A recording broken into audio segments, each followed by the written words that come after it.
அல்லேலூயா. கர்த்தருடைய பரிசுத்தமான நாமம் மகிமைப்படுவதாக. நாம் தேவனுடைய வார்த்தைக்கு நேராக கடந்து செல்வோம். கர்த்தர் நல்லவர், அவர் கிருபை என்றும் உள்ளது. அல்லேலூயா. நீண்ட நாள் கழித்து பலரை பார்க்குறேன். குறிப்பாக இந்த நாளில் பெங்களூர் பட்டணத்துலேருந்து வந்திருக்கிற பிரதர் அஜோங்கியும் ஷாமியும் நம்ம சபை, அது அவங்க சபை தான், இருந்தாலும் நம்ம சபையில் நம்ம நண்பர்களை, நம்ம சகோதரர்களை நம்ம வரவேற்கோம். கையில் தட்டி ஆண்டவர் நாமத்தை மகிமைப்படுத்தும். ஸ்தோத்திரம். ஷாம் யோசிக்கிறான், எங்களுக்கெல்லாமா கை தட்டுறீங்க அப்படின்ட்டு. பண்ணணும், நீங்கள் தான் அடுத்து. நாங்கள் எங்கள் காலெலாம் முடியுது, அடுத்த தலைமுறை நீங்கள் தான். அல்லேலூயா. ஆமாம், அதனால தான் இப்போ இருந்தே ஆலன் நேற்று ஆலன் பற்றி யோசிச்சுட்டு இருக்குறேன். ஆலன் அப்படின்னு சொல்லி ஒரு மிஷினரி இருந்திருக்கிறார். அவருடைய வாழ்க்கை சரித்திரத்தை நேற்று பார்த்துட்டு இருந்தேன். ரொம்ப பயங்கரமாக இருந்துச்சு அவருடைய வாழ்க்கை சரித்திரம். அவர் சவுத் அமெரிக்கா அப்படிங்கிற அந்த நாட்டில் இருந்து ஊழியம் செய்யறதுக்காக கடல் வழியாக வருகிறாரு. கடல் வழியாக வந்த இடத்துல என்ன ஆயிடுச்சு அப்படின்னா, பயங்கரமான ஒரு புயல். அந்த புயலில் மாட்டிக்கிட்டு அந்த கப்பல் போக வேண்டிய இடத்துக்கு போகாமல் வேறு ஒரு ஓரத்தில் ஒரு கரையில் ஒதுங்கிருச்சு. அந்த கரை ஒரு மிகப்பெரிய ஒரு தீவாக இருந்திருக்குது. அங்கே மிகப்பெரிய காடு, மனிதர்களே இல்லை. இவங்க ஒரு குழுவாக வந்திருக்கிறாங்க. அந்த ஆலன் அப்படிங்கிற அந்த மிஷினரியோடு ஒரு குழுவாக ஒரு 6 பேர் வந்திருக்கிறாங்க. அந்த 6 பேரும் அங்கேருந்து போகிறதுக்கு வழியே இல்லை. அப்போல்லாம் பெரிய அளவில் இப்போ இருக்கிற இராணுவங்கள்லாம் கிடையாது. அப்போல்லாம் பார்த்திங்கன்னா இந்த சரக்கு கப்பல் வரும். இங்கேருந்து பொருள் எடுத்துகிட்டு போய் இன்னொரு நாட்டுக்கு கொண்டு போகிற சரக்கு கப்பல் வரும். அப்படி ஏதாவது ஒரு கப்பல் வந்துச்சு அப்படின்னா அதில் இவங்க தப்பிக்கலாமே ஒழிய கடைசி வரைக்கும் அவங்க திருப்பி போக முடியாது. ஏன்னா அப்போல்லாம் இந்த மாதிரியான இதெல்லாம் கிடையாது. ரொம்ப டெக்னாலஜி அதிகமாக இருக்கிற கப்பல்கள்லாம் கிடையாது. குறிப்பிட்ட அளவுக்கு தான் ஃபியூயல் இருக்கும், குறிப்பிட்ட அளவுக்கு தான் தூரம் தான் போக முடியும். பல விதமான டெக்னாலஜிகளாக இல்லாத காலத்தில் அவங்க ஊழியத்திற்காக ஆண்டவருடைய அன்பினால் நிரப்பப்பட்டு ஒரு குறிப்பிட்ட நாட்டுக்கு போயிட்டு இருக்கிற வழியில் புயல் அடித்ததுனால அந்த புயலுடைய தாக்கத்தினால வேறு ஒரு கரை பகுதியில் இருந்தாங்க. இப்போ அவர் என்ன பண்ணுறாரு, இங்கேருந்து போகிறதுக்கு வழியே இல்லை. அப்போல்லாம் ஃபோனோ மற்ற காரியங்கள் எதுவுமே அங்கேருந்து மற்றவங்களுக்கு சொல்ல முடியாதுன்றதுல அவர் என்ன பண்ணுறாருன்னா, அவர் செய்ய நினைத்த ஊழியத்தை ஒவ்வொரு நாளும் எழுதுகிறார். அவர் போய் ஒரு இடத்துல செய்ய வேண்டிய ஊழியத்தை எப்படிலாம் செய்யணும், அங்கே மக்களுக்கு என்ன உதவியெல்லாம் செய்யணும், மக்களுக்கு இப்படிப்பட்ட உதவியெல்லாம் நம்ம சொல்கிறோம்ல, ஆசைப்படுறோம்ல, ஏழைகளுக்கு உதவி செய்யணும், ஆதரவற்றவர்களுக்கு நம்ம ஆதரவு கூட எழுதுறோம் இல்லையா, நம்ம நினைக்கிறோம் இல்லையா, அது மாதிரி அவர் எழுதி வைக்கிறார். அவருடைய விசுவாசம் என்ன அப்படின்னா, எப்படியும் ஒரு சரக்கு கப்பல் இங்கே வரும், நாங்கள்லாம் அவர் முடிவு பண்ணிட்டார். இங்கேருந்து நம்ம திரும்பி போக முடியாது, நம்ம மரிச்சு தான் ஆக வேண்டும். நம்மளுடைய சடலத்தை பார்த்த பிறகு கூட நம்ம யாருன்னு மற்றவங்களுக்கு தெரியாமல் இருக்கக்கூடாது, நம்ம எதுக்காக வந்தோன்னு யாருக்கும் தெரியாமல் இருக்கக்கூடாது. அப்படிங்கிறதுக்காக அவர் ஒவ்வொரு நாளும் அந்த தீவில வாழுகிற ஒவ்வொரு நாளும் அவர் செய்ய போகிற ஊழியத்தை எழுதி வைத்து அந்த எழுதி வைத்தே இருந்திருக்கிறார். அப்படியே எழுதி கொண்டே இருக்கும்போது எத்தனை நாள் பசியோட தாங்க முடியும்? கொண்டு வந்த உணவு வகைகள்லாம் காலியாயிருச்சு. கடைசியில் வேறு வழியே இல்லாமல் புல், அந்த அந்த அந்த தீவில் இருக்கிற புல்லெல்லாம் சாப்பிட்றாங்க அந்த 6 பேரும். அப்புறம் எலி இருக்குது பார்த்தீங்களா, எலி, அதை எடுத்து சாப்பிடுகிறார்கள். அந்த நண்டு அதை எடுத்து சாப்பிடுகிறார்கள். நம்ம நினைக்கிற மாதிரி மசாலா போட்டு எண்ணெயில் ஃப்ரை பண்ணலாம் இல்லை. அவங்க கிடக்கிறதே பாவம் தீவில். அப்படியே எடுத்து வேறு வழி இல்லை, பசியில் அப்படியே நாட்கள் ஆகுது. ஒவ்வொருத்தருக்காக வியாதி வருது, ஒவ்வொருத்தராக பசியில் அப்படியே மயங்கி சாகுறார்கள். 6 பேர்களும் ஒரு குறிப்பிட்ட நாளிலே என்ன பண்ணுறாங்க, கண்ணு முன்னாடியே கூட வந்த ஒருத்தர் கண்ணு முன்னாடியே பசியில் வியாதியில் இறக்கும் போது மனசு எப்படி இருக்கும் யோசிச்சு பாருங்க. இதெல்லாம் ஒரே ஒன்றுக்காக, தேவனுடைய அன்பினால் அவருடைய ஊழியத்தை செய்யணுங்கிறதுக்காக அவர் முடிவு பண்ணிட்டார். அந்த ஆலன் அப்படிங்கிற அந்த மிஷினரி அவர் ஒவ்வொரு நாளும் எப்படி நம்ம இந்த ஊழியத்தை செய்யலைனாலும் கண்டிப்பாக நம்மளை பார்க்குறவங்க, இவங்க எதுக்காக இங்கே வந்தாங்க, ஏன் இந்த 6 பேர் இங்கே செத்து கிடக்குறாங்க அப்படின்னு சொல்லி இந்த டைரியை படிக்கும் போது கண்டிப்பாக நம்ம ஊழியத்தை அவங்க நிறைவேற்றுவாங்க அப்படிங்கிற விசுவாசத்தில் அவர் எழுதி வைத்து விட்டு அப்படியே ஒவ்வொருவரும் ஒவ்வொரு நாளும் பசி கொடுமையினால வியாதியினால மரித்து அந்த தீவிலே மரிச்சு போயிட்டாங்களாம். பாருங்க, எந்த ஊழியமும் செய்யலை, ஆனால் டைரியில் மட்டும் எழுதி வச்சார். அவங்க நினச்ச மாதிரியே ஒரு குறிப்பிட்ட காலம் கழித்து ஒரு சரக்கு கப்பல் அந்த வழியாக போயிருக்குது. அப்போ அங்கே தூரத்துலேருந்து பார்க்கும்போது இப்படிப்பட்ட சடலங்கள் கிடைக்கிறத பார்த்துருக்குறாங்க. உடனே அந்த சரக்கு கப்பல்லேருந்து இறங்கி என்ன நடந்திருக்குன்னு சொல்லி பார்த்துட்டு தெரிஞ்சு போச்சு, அவங்களாம் இறந்துட்டாங்க. அவங்க எழுதப்பட்ட அந்த டைரி எடுக்கிறாங்க. அந்த டைரியில் அவர் சொல்லியிருக்கிறார், எந்த நாட்டுக்கு நாங்கள் போகணும்னு நினச்சோம், எதனால் இங்கே வந்தோம், எதனால் நாங்கள் சாக போகிறோம், நாங்கள் என்ன செய்யணும்னு நினச்சோம், எல்லாம் எழுத படிக்கிறாரு. அதை ஒரு 10 பேர் படிக்கிறாங்க. அந்த 10 பேர் பாருங்கள், சரக்கு வியாபாரிகள். சரக்குனா பொருட்களை மற்ற நாடுகளிலிருந்து இந்த நாட்டுகளுக்கு வியாபாரம் செய்கிறவர்கள். அப்படி வந்த ஒரு 2 பேர் அந்த டைரியை வாசிச்சோனையும் அந்த ஆத்ம பாரம் அவங்களை நிரப்பி அதே ஊழியத்தை அந்த 2 பேர் செஞ்சு முடிச்சாங்களாம். அல்லேலூயா. எப்படி ஆண்டவர் நிறைவேற்றிருக்கிறார் பாருங்க. எனக்கெல்லாம் கேட்டோன்னே அப்படியே திகைப்பாய் போச்சு. அது ஏஐயில் அதை ரெடி பண்ணியே வீடியோ மாதிரி அனுப்பியிருந்தாங்க. அந்த எலியை சாப்பிடுவது, அந்த நண்டை சாப்பிடுவது, அப்படியே அவங்க வியாதியில் மரித்து சடலமாய் விழுவது, இதெல்லாம் அப்படியே அந்த ஏஐயில் வச்சுருந்தாங்க. அப்படியே எனக்கு பார்த்து அப்படியே நம்மளாம் என்னடா வாழ்க்கை வாழ்கிறோம் அப்படின்னு ஆகிப்போச்சு. அல்லேலூயா. ஆண்டவருக்காக என்னென்னமோலாம் செஞ்சுட்டு போயிருக்கிறாங்கங்க. ஜீவனையே கொடுத்துருக்குறாங்க. முடியல, நம்மளாம் காரணம் தேடுறோம். இன்னைக்கு ஒரு காரியத்தை ஆண்டருக்காக செய்யணும் அப்படின்னா, இதனால் நான் செய்யலை பிரதர், அதனால் நான் வரல பிரதர் அப்படின்னு காரணங்களை தேடுறோம். ஆனால் அவருக்கு உண்மையான காரணமே இருந்தால் கூட, புயல் அடித்து போக வேண்டிய இடத்துக்கு போக முடியலனா கூட, தன்னுடைய ஆத்ம பாரத்தை இன்னொருத்துக்கு போகுங்கிற விசுவாசத்தில் எழுதி வச்சுட்டு செத்து போனார் அந்த மனுஷன். இன்னைக்கு அவர் பெயர் இன்னைக்கு 2026 ஆல்வின் மூலமாக உங்களுக்கு தெரியும்படி ஆண்டவர் செஞ்சிருக்கிறார். அல்லேலூயா. இது வரைக்கும் இந்த ஆலன் மிஷனரி பற்றி யாராவது படிச்சிருக்கிறீங்களா? நானே படித்ததில்லை. அல்லேலூயா. நான் போன ஒரு 2-3 வாரத்துக்கு முன்னாடி கேட்டேன் இல்லையா, நம்ம பிள்ளைகளுக்குலாம் நீங்கள் என்ன பேர் வச்சிருக்கிறீங்க, பேருக்கு பின்னாடி ஒரு அர்த்தம் இருக்கணும்னு நான் சொல்லிட்டு இருந்தேன் பார்த்தீங்களா. அப்போ பாப்பா சொன்னிச்சு ஆலன் பின்னாடி வேற ஒரு அர்த்தம் இருக்குன்னு சொல்லிட்டு. ஆனால் இப்போ தான் புரிஞ்சிச்சு, ஆலன்னா நம்ம நினைக்கிற மாதிரி சாதாரணமான இல்லை, அவர் மகத்துவமான ஒரு மிஷினரி. அல்லேலூயா. அதனால் ஃப்ரீயாக இருக்கும் போது இன்றைக்கி யூடியூப்பில் நிறைய விஷயங்கள் காரியங்கள்லாம் இருக்குது நம்ம கிறிஸ்தவ சம்மந்தப்பட்டது. அதை நீங்கள் என்ன பண்ணுங்கள், படித்து தெரிந்து கொள்ளுங்கள். நிச்சயமாக உங்களுக்கு ஒரு பெரிய ஆத்ம பாரமாக இருக்கும். நான் உண்மையை நினச்சேன், நம்ம செய்கிற ஊழியெல்லாம் ஒரு ஊழியமே இல்லை. அவன் உயிரை கொடுத்து எலியை சாப்பிட்டுக்கிட்டு புல்லை சாப்பிட்டுக்கிட்டு கண்ணு முன்னாடி செத்து கிடக்குறாங்க. ஊழியத்தை செய்யறதுக்காக தான் வந்தாங்க, வேற ஒன்றும் செய்யறதுக்காக வரல. அல்லேலூயா. ஆனா ஆண்டவர் பாருங்க, அவர்களுடைய ஆத்ம பாரத்தை அங்கீகரித்து அந்த ஆத்ம பாரத்தை இன்னொருவருக்கு கொடுத்து அவங்க செத்தாலும் இன்னைக்கு ஊழியத்தை செஞ்சு முடிச்சுதான் ஆண்டவருடைய நாமத்தை மகிமைப்படுத்தி இருக்கிறாங்க. இன்னைக்கு வரைக்கும் அவரை குறித்து பேசப்படும்படி தேவன் செய்திருக்கிறார். அல்லேலூயா. அவர் எங்கேயோ கண்ணுக்கு தெரியாத ஒரு ஒரு ஒரு தீவுல போய் செத்து தான் போனாரு, ஊழியம் செய்யல. ஆனா அவருடைய பாரம், அவருடைய அந்த அந்த அந்த அர்ப்பணிப்பு இன்னைக்கு வரைக்கும் அவரை குறித்து பேசும்படியாக செய்து. அல்லேலூயா. அதனால் நிச்சயமாக அந்த மாதிரியான ஆத்ம பாரத்தோடு நம்ம இருக்கணும். கர்த்தர் அதை விரும்புகிறார். அப்படிப்பட்ட ஊழியத்தில் நம்ம இன்னும் செய்யலை, இன்னும் அந்த அளவுக்குலாம் நம்ம போகலை. நம்மளுடைய சூழல்கள் எல்லாம் இனி மாறி இன்னும் ஆத்ம பாரத்தோடு நிரம்பி திரளான ஊழியத்தை செய்து திரளான ஜனங்களை ரட்சிப்புக்குள்ளாக நாம் நடத்த வேண்டும். அல்லேலூயா.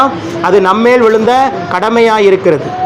கவனிங்க, செய்திக்கு போகிறதுக்கு முன்னாடி நான் உங்களுக்கு அறிவிப்புகளை கொடுத்துட்றேன். வருகிற வாரம் நம்மளுக்கு வர வெள்ளிக்கிழமை புனித வெள்ளி ஆராதனை நம்முடைய சபையில் இந்த இடத்துல உண்டு.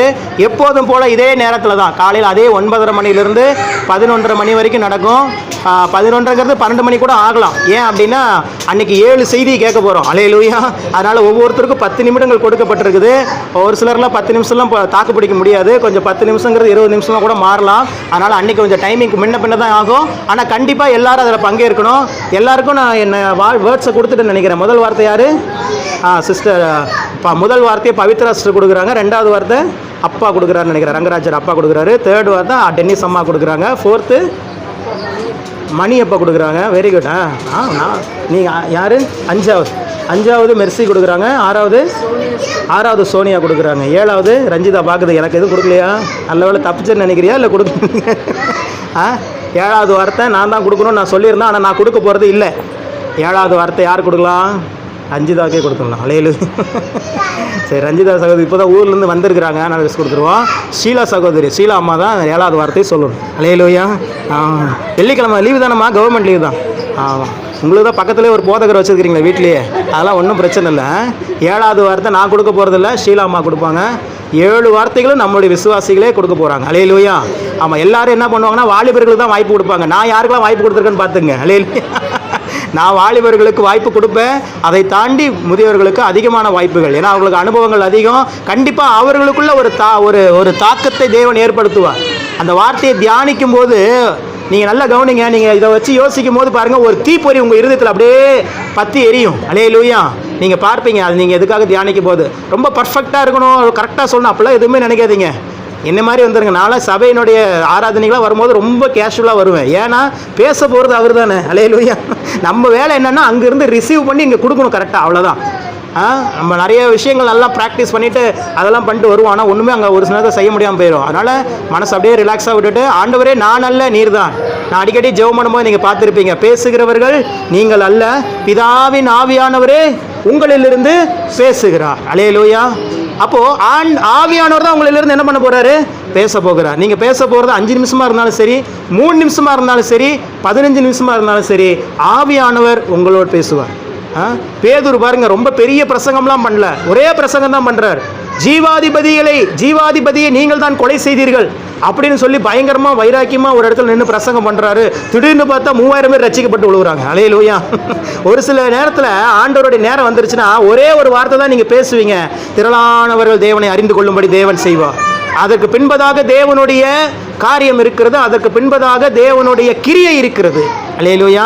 அதனால் வருகிற வெள்ளிக்கிழமை பக்கத்தில் பார்த்து சொல்லுங்கள், வெள்ளிக்கிழமை மறந்துடாதீங்க. ஞாயிற்றுக்கிழமை தான் ஆராதனை நினச்சி மாரியக்கா மறந்துடக்கூடாது, கூடி வந்துடணும். எப்படியாது அப்போ வெள்ளிக்கிழமை ஆராதனை இருக்குது இங்கே, ரைட். ஏன்னா ஞாயிற்றுக்கிழமை ஆராதனையை மறக்க மாட்டோம், இந்த இடையில வரும்போது நம்ம மறந்துடுவோம். அதனால் சரி, வெள்ளிக்கிழமை ஆராதனை புனித வெள்ளி இது மாதிரி முடிஞ்சிடும். 7 வார்த்தைகளை 7 நம்ம தேவனுடைய பிள்ளைகள் மூலமாக தேவன் பேசுவார். அந்த வார்த்தையை கேட்டு சிலுவையில் தேவன் அந்த அந்த செய்த அந்த தியாகத்தை நம்ம தியானிக்க போகிறோம். புனித வெள்ளினா என்னன்னு தெரியல எல்லாருக்குமே ஓரளவுக்கு. ஆமாம், தேவன் இந்த பூமியில் மனிதனாய் அவதாரம் எடுத்து வந்து சிலுவையில் மரித்து போன அந்த நாள், இறந்த நாள். என்ன நாள்? இறந்த நாள். என்னடா இப்படி சொல்கிறாருன்னு பிரதர் நினைக்கிறேன். இப்படி சொன்னால் தான் நம்ம மக்களுக்கு கொஞ்சம் கொஞ்சம் புரியாதவங்க. அந்த நாளில் அவருடைய தியாகத்தை நாம் நினைவு கூற வேண்டும். அதனால தான் அது பெரிய வெள்ளி அப்படின்னு சொல்லுவாங்க, புனிதமான வெள்ளி அப்படின்னு சொல்லுவாங்க. சரி, அடுத்து ஞாயிற்றுக்கிழமை உயிர்த்தெழுந்த ஞாயிறு, ஈஸ்டர் டே நம்ம சபையில் கொண்டாட போகிறோம். அது இந்த முறை எங்கே வைக்க போகிறோம்? நம்மளுடைய கிறிஸ்மஸ் ஆராதனை செய்தது போலவே அந்த மண்டபத்தில் நம்ம வைக்க போகிறோம். குருவை கவுண்டர் மண்டபம் இல்லையா, அந்த மண்டபத்தில் நம்ம வைக்க போகிறோம். சேம் இதே அந்த கிறிஸ்மஸ் வச்ச அதே நேரத்தில் காலை 9 மணியிலிருந்து 10 மணிக்கு கூட ஸ்டார்ட் பண்ணுவோம். 1 மணி வரைக்கும் நடக்கும். நீங்கள் எல்லாரும் கட்டாயம் கலந்து கொள்ள வேண்டும். நான் எப்பவுமே அடிக்கடி சொல்லுவேன், நம்ம சபையிலையும் சரி, பொதுவாகவே ஒரு சபையில் ஒரு பண்டிகை அப்படின்னா அதை நம்ம எப்படி பார்க்கணும் அப்படின்னா, புறஜாதி ஜனங்களுக்கு சுவிசேஷத்தை அறிவிப்பதற்கான ஒரு வாய்ப்பு. அல்லேலூயா. நீங்கள் மற்ற நாளில் போயிட்டு சர்ச்சுக்கு வாங்கன்னு சொல்லி கூப்பிட்டா யாரும் வரமாட்டாங்க. ஆனால் கிறிஸ்மஸ்க்கு கூப்பிட்டா வருவாங்க, ஈஸ்டருக்கு கூப்பிட்டா வருவாங்க. ஏன்னா அவங்களுக்கு தெரியும் அது ஒரு பண்டிகை. அப்படி பண்டிகைன்னு சொல்லி வசனம் சொல்லுது, நயங்காட்டி அழைத்து வருவாராம் கிறிஸ்து. எப்படி வருவாராம்? நயங்காட்டி. அப்படி வாங்க பண்டிகைக்கு வாங்க, சும்மா வாங்க, வந்துட்டு போங்க, ஜாலியாக இருக்கும் அப்படின்னு சொல்லிட்டு வர வச்சு, அங்கே வரும்போது கர்த்தர் அவங்க இருதயத்தில் அவங்களுக்கு தேவையான ஒரு வார்த்தை கொடுத்து அவர்களை ரட்சிப்பிற்கு ஏதுவாக ஆயத்தப்படுத்தி அவர்களை ரட்சிப்பார். அல்லேலூயா. அதனால் குறைஞ்சது ஒருத்தர் 5 பேராவது அழைச்சிட்டு வரணும். எப்படி? ஒருத்தர் எத்தனை பேர் அழைச்சிட்டு வரணும்? 5 பேரையாவது அழைச்சிட்டு வரணும். அதனால் கட்டாயம் நீங்கள் அழைச்சிட்டு வாங்க. அன்றைக்கி உணவெல்லாம் ஆயத்தப்படுத்தியிருக்கிறேன். இந்த முறை சோனியா சகோதரிகிட்ட சொல்லி அவங்க கணவரையே கேட்டிருக்கிறேன், அவங்களும் சமைச்சு தரேன்னு சொல்லியிருக்கிறாங்க. அதனால் அங்கே கல்யாண மண்டபத்திலேயே சமைப்பதற்கு வழியை ஏற்படுத்தி வச்சுருக்கிறேன். நிறைய ப்ரோக்ராம்ஸ் எல்லாம் ப்ரிப்பேர் பண்ணிக்கோங்க. இந்த 1 வாரம் டைம் இருக்குது, நிறைய செய்யுங்க. பெரியவங்கள்லாம் கூட வச்சு பண்ணுங்கள். ஏதோ ஒன்று பண்ணி வர்ற ஆத்துமாக்களுக்கு சுவிசேஷம் ஒரே ஒரு டார்கெட்டு தாங்க, ஒரே ஒரு குறி தான். என்னது? சுவிசேஷத்தை சொல்லிடுங்க எப்படியாது. அல்லேலூயா. இந்த அழுந்தலைப்பூரில் ஒரு எழுப்புதலை ஏற்படுத்தும், ஒரு ரட்சிப்பின் எழுப்புதலை. கிறிஸ்மஸ் ஆகட்டும், ஈஸ்டர் ஆகட்டும், எந்த பண்டிகை கொண்டாடினாலும் சரி, அடுத்த ஆண்டு விழாலாம் கொண்டாட போகிறோம். அல்லேலூயா. ஆமாம், எந்தெந்த விழாவுக்கு வாய்ப்பு கிடைக்குதோ எல்லா விழாவையும் கொண்டாடி எப்படியாவது இந்த அழுந்தலைப்பூர் கிராமத்தில் இருக்கிற ஜனங்களை நம்ம பக்கத்தில் அழைத்து வந்து தேவன் நமக்கு கொடுத்த விடுதலையை அவர்களுக்கு நம்ம டிரான்ஸ்ஃபர் பண்ண போகிறோம். அல்லேலூயா. நமக்கு கொடுத்த சுகம், நமக்கு கொடுத்த ஆசீர்வாதத்தை அவங்களுக்கு சொல்ல போகிறோம். அல்லேலூயா. அதனால் இது சபையாராக சேர்ந்து செய்யப்படுகிற மிகப்பெரிய ஒரு ஊழிய முயற்சி, ஒரு சுவிசேஷ முயற்சி. அதனால் இதை நீங்கள் கலந்து கொள்ளுங்கள். கரண்டமங்கலத்துலேருந்துலாம் கூட்டிகிட்டு வாங்க. இந்த முறை எந்த ரெஸ்ட்ரிக்ஷனும் கிடையாது. நீங்கள் வருவாங்க பாருங்கள், ஜெபம் பண்ணுங்க, ஆண்டரை அழைச்சிட்டு வருவாங்க. ஆமாம், ரேணுகா சகோதரி நான் கூப்பிட்டுருக்குறேன். அவங்களுக்கு நேரங்கள் எப்படி சமயம் வாய்க்குதுன்னு தெரியல. சரி ஸ்டாப், வண்டி ஸ்டார்ட் பண்ணிவிட்டா ஸ்டாப் பண்ண முடியும். அல்லேலூயா. ஆமாம், கவனிங்க. ரேணுகா ஸ்டடி கேட்டிருக்கிறேன், அவங்களும் முடிஞ்சால் வரேன்னு சொல்லியிருக்கிறாங்க. அவங்க வந்தாலும் ரொம்ப ஆசீர்வாதமாக இருக்கும். கண்டிப்பாக ஆண்டவர் கிரியை செய்வார். அல்லேலூயா. இதற்கான தேவைகளுக்காக ஜெபம் பண்ணிக்கோங்க. சும்மா ஒரு சிம்பிளாக ஒரு கணக்கு போட்டு பார்த்தேன். ஒரு 100 பேர் வராங்க, ஒரு 100 சிக்கன் பிரியாணி செய்கிறோம் அப்படின்னு கணக்கு போட்டேன். ஒரு சிக்கன் பிரியாணி நார்மலாக கடையில் 100 ரூபாய்க்கு விற்கிறாங்க. 100 × 100 எவ்வளோ மேக்ஸ்? எவ்வளோமா வருது? 10,000 ரூபா வருது. சாப்பாட்டுக்கு மட்டும் எவ்வளோங்க வருது? 10,000 ரூபா வருது. அப்புறம் அந்த வாடகை இருக்குது 3,000 ரூபா. போன தடவை நம்மளுக்கு 3,000 ரூபாய்க்கு தான் கொடுத்தாங்க, அதனால் இந்த முறையும் அவளுக்கு தான் கொடுப்பாங்க. அப்புறம் ஸ்பீக்கரு, மைக் இருக்குது. அப்புறம் பிள்ளைகளுக்கெல்லாம் கண்டிப்பாக பங்கேற்கிற பிள்ளைகளுக்கு ஏதாவது ஒரு சின்ன அளவிலாவது அவர்களை உற்சாகப்படுத்துகிற விதமாக நம்ம செய்யணும். கிட்டத்தட்ட ஒரு எஸ்டிமேஷன் ஒரு 20,000 ரூபா போட்டிருக்கிறேன். அல்லேலூயா. ஆமாம், ஒரு 20,000 ரூபா நமக்கு தேவைகள் இருக்குது. தேவைகளை தேவன் தான் சந்திப்பார். அல்லேலூயா. உங்கள் மூலமாக சந்திக்கணும்னு நீங்கள் ஜெபம் பண்ணிக்கோங்க. அல்லேலூயா. நம்ம சபைக்கும் மற்ற சபைக்கும் பல வித்தியாசங்கள் உண்டு. நீங்கள் பாரம்பரிய சபைகள்லாம் பார்த்தீங்க அப்படின்னா, பாரம்பரிய சபைகள், சிஎஸ்ஐ சபைகளாகட்டும், ஆர்சி சபைகளாகட்டும், ஒரு பண்டிகை சபையில் நடக்குது அப்படின்னா என்ன பண்ணுவாங்க? தலைக்கட்டு போட்டுருவாங்க. என்ன பண்ணிடுவாங்க? நீ வேலையில் இருக்கிறியோ இல்லையோ, நீ கடனில் இருக்கிறியோ இல்லையோ, குடும்பத்துக்கு 2,000 ரூபா என்ன பண்ணிடணும்? கொடுத்துடணும் அப்படின்ட்டுருவாங்க. இந்து சகோதரர்களும் அப்படி தான் செய்வாங்க. அங்கே போய் எனக்கு கடன் நிறையா இருக்குது சார், நான்லாம் கொடுக்க முடியாது அப்படிலாம் சொல்ல முடியாது. குடும்பத்துக்கு கிராமத்தில் இருந்தால் என்ன பண்ணி தான் ஆகணும், கொடுத்து தான் ஆகணும். ஆனால் நம்ம சபை அப்படிலாம் கிடையாது. ஏன்னா வசனத்தை விசுவாசித்து வாழ்கிற சபை. நான் ரொம்ப தெளிவாக விசுவாசிக்கிறேன். வசனம் சொல்லுகிறது, விசனமாயும் அல்ல கட்டாயமாயும் அல்ல, உற்சாகமாய் கொடுக்கிறவனிடத்தில். ஆமாம், அதனால் நம்ம சபையில் கட்டாயம்லாம் கிடையாது. ஐயோ பிரதர் நான் எதுவும் காசு கொடுக்கலையோ பிரதர் எதுவும் நினச்சிக்குவாரா, பிரதர்லாம் ஒன்றுமே நினைக்க மாட்டார். அல்லேலூயா. ஏன்னா பிரதர் இங்கே பார்த்து வாழ்கிறவர் அல்ல, அங்கே பார்த்து வாழ்கிறவர். அல்லேலூயா. ஆனால் நீங்கள் வேறு ஒன்று பண்ணணும். என்ன பண்ணணும் அப்படின்னா ஜெபிக்கணும். என்ன பண்ணணும், தேவைகளுக்காக ஜெபிக்கணும். அது முடியும் தானே. உங்களுக்கு ஒரு டாஸ்க்கு கொடுக்குறேன். நமக்கு எவ்வளோ தேவை இருக்குது, 20,000 தேவை, 20,000 ரூபா தேவை இருக்குது. அப்போ நீங்கள் என்ன பண்ணணும், இன்னிலிருந்து 7 நாள் இருக்குது டைம். இந்த 7 நாளுக்குள்ளே ஒரு 20,000 ஸ்தோத்திரம் மட்டும் சொல்லிடுங்க போதும். அல்லேலூயா. என்ன பண்ணிடுங்க, 20,000 ஸ்தோத்திரம். 20,000 ஸ்தோத்திரம் சொல்லிடலாமா? அதுவே கஷ்டம்னு நினைக்கிறீங்களா? சரி, ஒருத்தர் 20,000 சொல்ல வேண்டாம். இங்கே ஒரு 20 பேர் இருக்கிறோன்னா ஒருத்தர் 2,000 ஸ்தோத்திரம் சொல்லுங்கள். ஒருத்தர் 2,000னா 20 பேருக்கு என்ன ஆயிரும், 40,000 ஸ்தோத்திரம் வந்துடும். நமக்கு அதுவே போதும். அப்போ ஒருவர் 2,000 ஸ்தோத்திரம் சொல்லணும் 7 நாளில். அப்படின்னா ஒரு நாளைக்கு 300 ஸ்தோத்திரம் சொல்லணும்னா 7 நாளில் எத்தனை ஸ்தோத்திரம் வரும், 2,200 ஸ்தோத்திரம் வரும். கரெக்டாக நான் சொல்கிற கணக்கெலாம் கரெக்டாக? ஒரு நாளைக்கு 300 ஸ்தோத்திரம் சொல்கிறேன். 7 நாளைக்கு எத்தனை ஸ்தோத்திரம் சொல்லியிருப்பேன், 7 3 21, 2,200 கரெக்டாக வந்துருச்சா? என் பங்கு நான் நிறைவேற்றிட்டேன். அதே மாதிரி இங்கே இருக்கிற 20 பேர் செஞ்சுட்டிங்கன்னா 40,000 ஸ்தோத்திரம் ஆயிரும். ஏன் ஸ்தோத்திரம் செய்ய சொல்கிறீங்க? ஸ்தோத்திரம், அநேகருடைய ஸ்தோத்திரத்தினாலே கிருபையானது பெருகும். கிருபை தாங்க நம்மளுக்கு காசு தரும். அல்லேலூயா. கிருபை தான் நம்மளுக்கு மக்களை அழைத்துட்டு வரும். கிருபை தான் நம்மளுடைய தேவைகளை சந்தித்து, கிருபை தான் ஆண்டவருடைய நாமத்திற்கு மகிமையான காரியங்களை நம்மளை செய்ய வைக்கும். அல்லேலூயா. அதனால் நம்ம சபை ரொம்ப ரொம்ப வார்த்தையில் பிடிப்புள்ள ஒரு சபை. அதனால் நம்ம காணிக்கையை எதிர்பார்த்தோ தசம பாகத்தை எதிர்பார்த்தோ இங்கே ஊழியம் செய்யலை. என்னை அறிந்தவங்க எல்லாருக்குமே தெரியும். அதே போல் நானுமே காணிக்கை கொடுங்க தசம பாகம் கொடுங்கன்னு ஒருத்தருட்டி நான் சொன்னது கிடையாது. அல்லேலூயா. உங்களுடைய உற்சாகத்தின்படி நீங்கள் கொடுக்குற காணிக்கை 10 ரூபாவாக இருந்தாலும் சரி, 10,000 இருந்தாலும் சரி, அதை நீங்கள் மனசு சந்தோஷமாக உற்சாகத்தோடு அங்கே விதைக்கணும். அப்போ தான் உங்களுக்கு அது ஆசீர்வாதமாக இருக்கும், சபைக்கு அது ஆசீர்வாதமாக இருக்கும். அல்லேலூயா. அதனால் உங்கள் எல்லாருடைய சூழலையும் நான் அறிந்திருக்கிறேன். உங்களுடைய கடினமான பொருளாதார நிகழ்வுகள் எல்லாம் நான் அறிஞ்சிருக்கிறேன். அதனால் நான் கட்டாயெல்லாம் படுத்த மாட்டேன். அதே மாதிரி நான் கொடுக்கலன்னு நீங்களும் எதுவும் வருத்தமும் படக்கூடாது. நீங்கள் எனக்காக பண்ண வேண்டியதெல்லாம் என்னென்னா, ஒரு நாளைக்கு ஒரு 300 ஸ்தோத்திரம் மட்டும் இன்னிலிருந்து சொல்லிடுங்க. அல்லேலூயா. நீங்கள் ஸ்தோத்திரம் மட்டும் சொல்லுங்கள், தேவைகளை தேவன் எப்படி சந்திக்கிறாருன்னு மட்டும் பாருங்கள். அல்லேலூயா. நான் பல தடவை ருசிச்சிருக்கிறேன். போன தடவை கிறிஸ்மஸுக்கெல்லாம் தேவைகள் சந்திக்கப்படுவதற்கு குவைத்திலிருந்து ஒரு சகோதரன் அனுப்புகிறார் 5,000 ரூபா. திடீர்னு அஜன்னு ஒரு சகோதரர் இருக்கிறாரு. நம்ம ஹோம் வச்சிருக்கும் போது நமக்கு ஹெல்ப் பண்ணிட்டு இருந்தார்.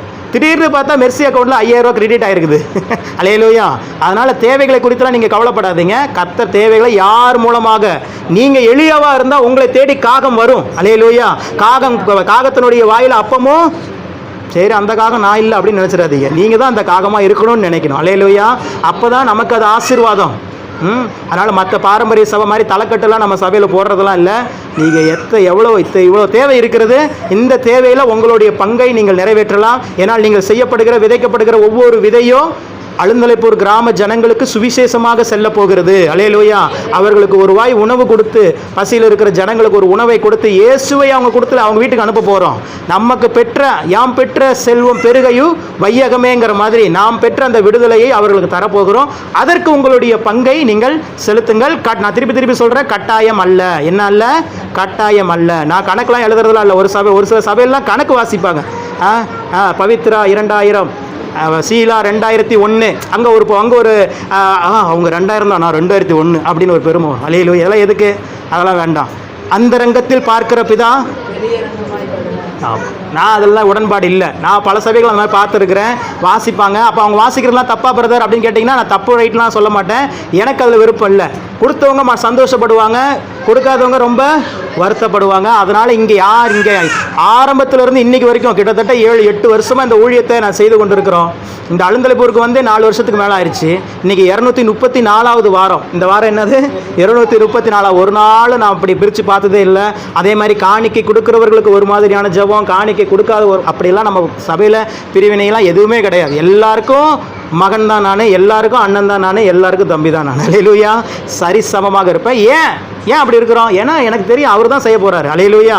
அதனால் இந்த திட்டத்தை கொடுத்தவர் அவர் என்றால், இந்த திட்டத்தை நிறைவேற்றி தருபவரும் அவர் தான். நீங்கள் ஜெபம் பண்ண வேண்டியதெல்லாம் இந்த தேவைகள் சந்திக்கப்படணும். ஆண்டவரே, என் சபையினுடைய தேவைகளை சந்திக்க போகிறீர் அப்படின்னு ஒரு பாயிண்ட் சொல்லிட்டு ஸ்தோத்திரம் ஸ்தோத்திரம் ஸ்தோத்திரம் ஸ்தோத்திரம் ஸ்தோத்திரம் 300 ஸ்தோத்திரம் சொல்கிறது எவ்வளோ நேரம் ஆகும் நினைக்கிறீங்க? சும்மா சொல்லுங்க பார்ப்போம்.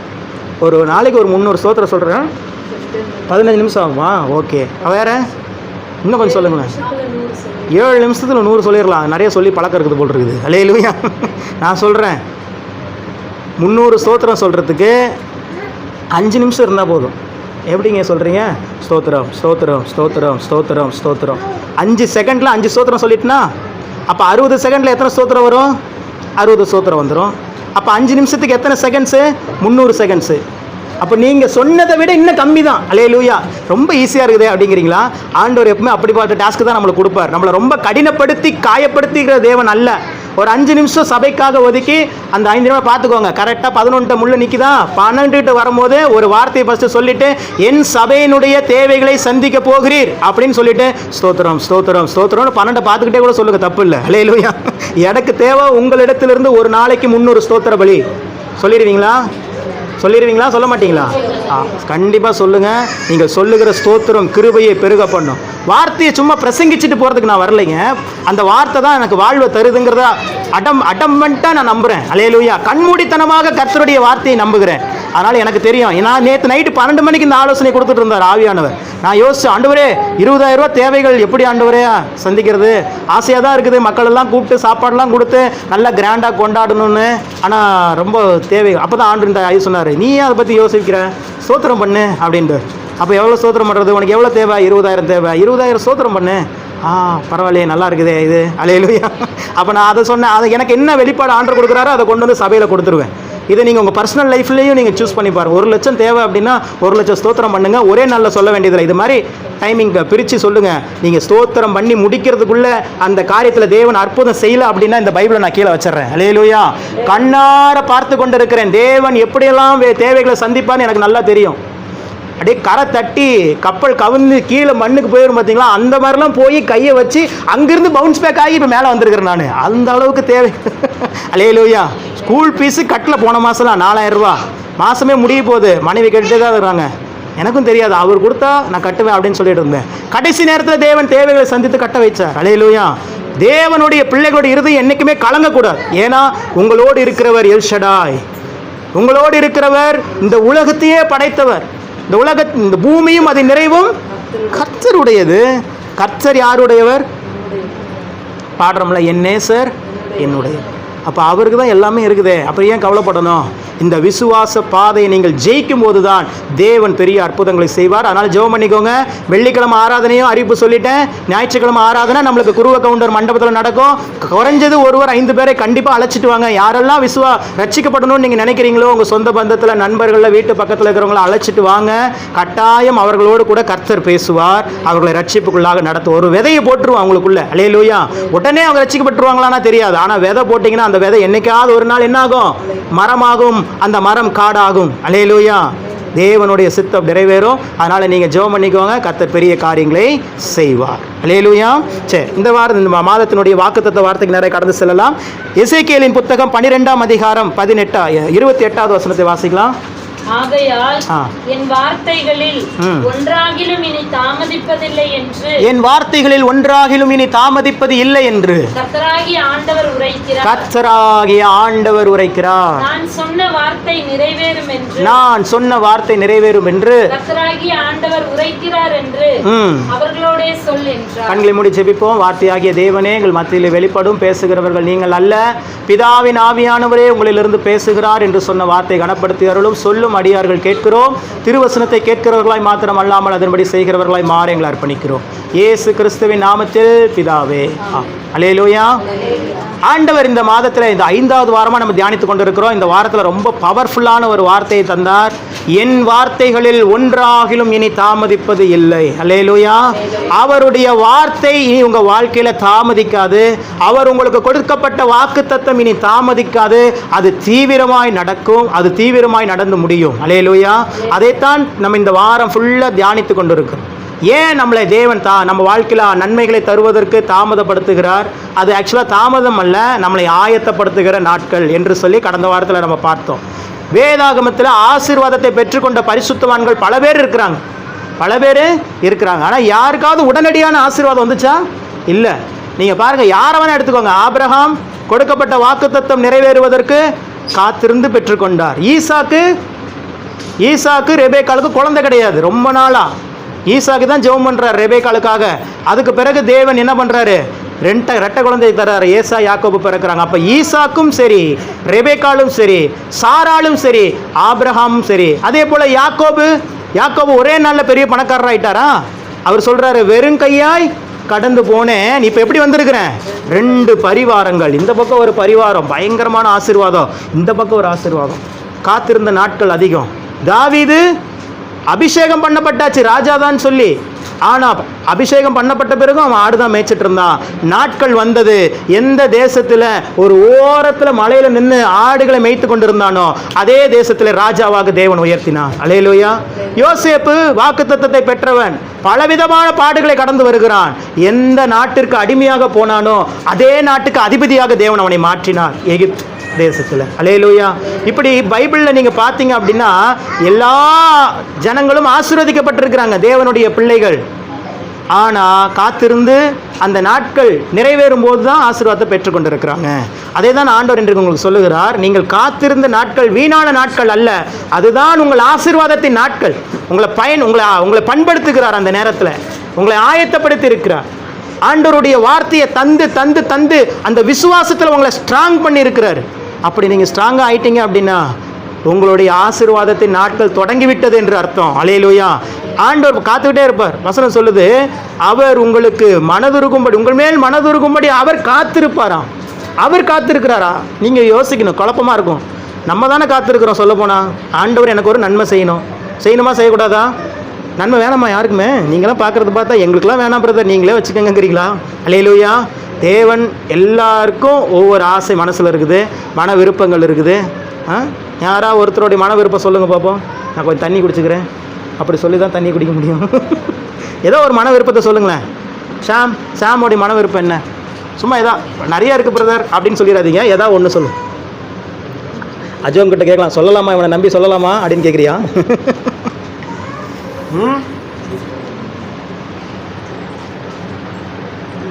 என்ன ஆசை? ஷாமுக்கு ஆசையே இல்லையா? இல்லை. சரி, அடுத்து மணி அப்பாவுக்கு கேட்டால் சொல்லிடுவார், என் வீடு என்னைக்கு ஜெப கூடாரமா ஆகுதோ அன்றைக்கி தான் என் ஆசை நிறைவேறுச்சு. கரெக்டாப்பா? அல்லேலூயா. எனக்கு தெரியும் அவருடைய பல்ஸ் என்னங்கிறது எனக்கு நல்லாவே தெரியும். ஷீலா அம்மாவுக்கு அழுந்தலைப்பூரில் ஒரு பிரம்மாண்ட சபை உருவாகிற வரைக்கும் நான் இந்த ஊரில் அமைதியாக இருக்க மாட்டேன். அல்லேலூயா. அப்படி பவித்ராக்கு ஆள்வினா பெரிய ஆசீர்வாதத்தை உடையவராக மாறுற வரைக்கும் நான் ஓய போவது இல்லை. எப்படி இப்படிலாம் கரெக்டாக சொல்கிறீங்க தீர்க்க தரிசனம்? எனக்கு தெரியும் நீங்கள் யார் எதுக்கு நல்லா ஜெபம் பண்ணுவீங்கிறது எனக்கு தெரியும். அல்லேலூயா.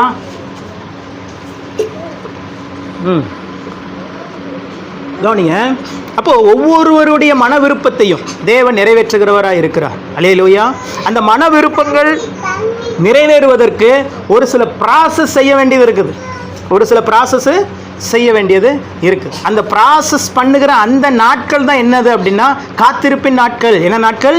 காத்திருப்பின் நாட்கள். அந்த காத்திருப்பின் நாட்களில் மட்டும் உங்கள் விசுவாசத்தை நீங்கள் காத்து கொண்டீங்க அப்படின்னா கண்டிப்பாக நீங்கள் ஆசீர்வதிக்கப்படுவதை யாராலும் தடுக்க முடியாது. அல்லேலூயா. இது ஏதோ உங்களால் மட்டும் இல்லை. இப்போ நீங்கள் சபையில் வந்து உட்காந்துருக்கீங்க, நீங்கள் ஒவ்வொரு நாளும் விசுவாசத்தில் ஜெயிச்சுட்டு இருக்கிறீங்க.